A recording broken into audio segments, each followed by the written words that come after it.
आगे बढ़ेंगे, बात करेंगे जगदलपुर की, जहां अबूझमाड़ मुठभेड़ से जुड़ी बड़ी खबर आपको बता रहे हैं। अबूझमाड़ के लिए MI-17 हेलीकॉप्टर को रवाना किया गया है। डीआरजी और एसटीएफ के 3 जवान घायल हुए हैं। मुठभेड़ में घायल हुए 3 जवानों का रेस्क्यू किया जाएगा, एयरलिफ्ट किया जाएगा, उन्हें ऐसी तैयारियां हैं। चॉपर के जरिए घायलों को रायपुर के अस्पताल लाया जाएगा। मुठभेड़ में डीआरजी के प्रधान आरक्षक सन्नू कारम शहीद हुए हैं और चॉपर से शहीद जवान का भी पार्थिव शरीर लाया जाएगा।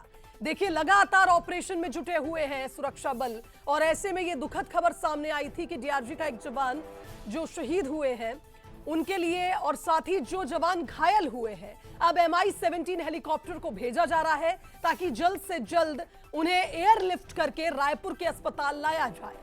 सभी वर्दीधारी नक्सलियों के शव बरामद हुए। AK-47, SLR जैसे ऑटोमेटिक हथियार भी यहां से बरामद हुए हैं।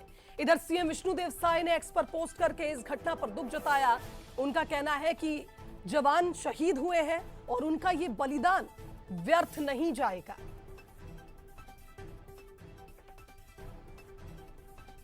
चलिए, इस खबर पर हमारे साथ बस्तर ब्यूरो रजत वाजपेयी जुड़ रहे हैं, उनका रुख कर लेते हैं। रजत, जिस तरह से लाल आतंक के खिलाफ ऑपरेशन चलाया जा रहा है, बड़ी सफलताएं सुरक्षा बलों को मिल रही हैं, लेकिन जब जवान शहीद होते हैं तो बेहद दुखद ये खबर होती है, ना सिर्फ छत्तीसगढ़ के लिए, पूरे देश के लिए।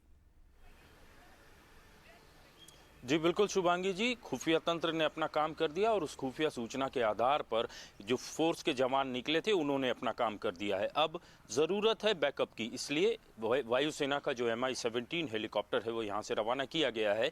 कोशिश ये होगी कि जो घायल हैं, जिनकी संख्या 3 से 4 बताई जा रही है, उन्हें तत्काल इवैक्यूएट किया जा सके ताकि उन्हें रायपुर पहुँचाया जा सके और उन्हें बेहतर उपचार मिल सके। इसके अलावा जो जवान शहीद हुआ है सन्नू, उसका पार्थिव शरीर जो है वहाँ से निकालने की कोशिश हो रही है। फिलहाल की अगर बात करें तो जवान पूरी तरीके से हावी है नक्सलियों पर, और जवान जो एरिया पूरा सर्च किया जा रहा है जवानों के द्वारा। संभव है कि और भी कुछ हथियार बरामद हों या फिर जो घायल नक्सली हैं भागने की कोशिश कर रहे हैं वहां से, उनकी गिरफ्तारी भी संभव बताई जा रही है। अबूझमाड़ वो इलाका है जहां आज भी फोर्स की उपस्थिति जो है वो सामान्य नहीं मानी जा सकती, इसलिए 1000 जवानों का ट्रूप जो है इस इनपुट के बाद जो है रवाना किया गया था, और कोशिश ये हुई थी कि उस इलाके में जो नक्सली मौजूद हैं उन्हें वहां से खदेड़ा जा सके। 4 नक्सलियों के शव बरामद किए गए, ऑटोमेटिक हथियार बरामद हुए, जिससे ये समझ में आता है कि वहां काडर वाले नक्सली मौजूद रहे होंगे। AK-47 और SLR बरामद हुई है। ऐसे में इसे बड़ी सफलता के रूप में देखा जा रहा है।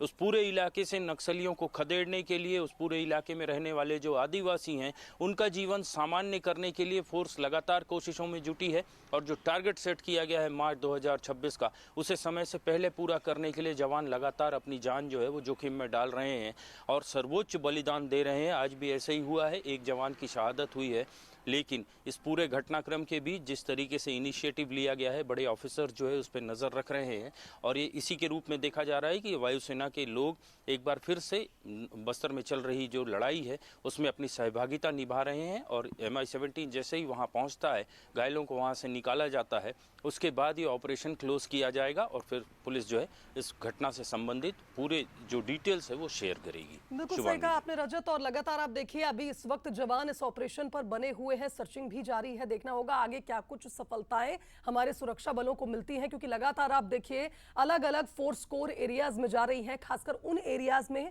जहां पर अब हम चाहते हैं कि लाल आतंक को पूरी तरह खत्म कर दिया जाए ताकि लोगों को वहां पर विकास की मुख्य धारा से जोड़ा जाए। फिलहाल बहुत शुक्रिया आपका तमाम बातचीत के लिए। तो अबूझमाड़ में इस वक्त ये मुठभेड़ चल रही है, लेकिन इसमें एक जवान को हमने खो दिया है। आगे